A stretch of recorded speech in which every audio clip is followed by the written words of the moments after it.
For today's event, Pathfinder International, we organized the media roundtable so that different, groups of people can come together and discuss. Young people, religious leaders, service providers, and even young people that are advocates for their own health.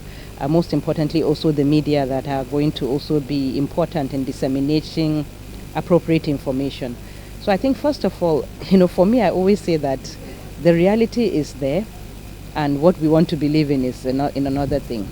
The reality is that sex happens every day, and it doesn't only happen in marriages. It also happens among young people and among so many other people. So what I'm saying is that it's high time we start looking at what is happening and use that information to take decisions and to also help ourselves and help the young people.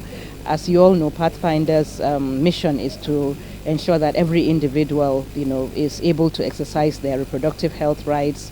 They are able to also, live the life they choose and decide whether or when to have children and exist free from fear and stigma.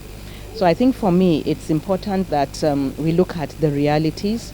It's important that we talk to the young people, especially because they are the ones that are most.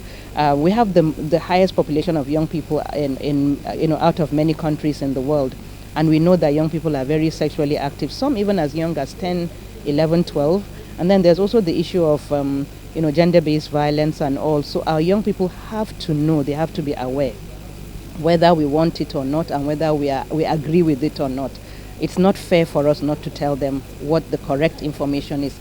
If they want to prevent, pregnancy, for instance, as whatever their age, we need to inform them of what methods they need to use to prevent pregnancy. Keeping quiet doesn't stop them from having sex. That is the truth. That is the reality. So it's better to open up, talk about it, and make sure that we meet them at their point of needs, in schools, in communities, in camps, wherever they are, just to inform them that if you need support, there is support.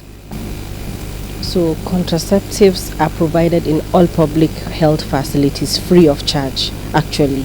So it has nothing to do with money, and I believe that once the young persons go to the health facility where youth-friendly services are being provided, the contraceptives are there available to them free of charge. Any facility can provide youth-friendly services as long as there's a trained provider.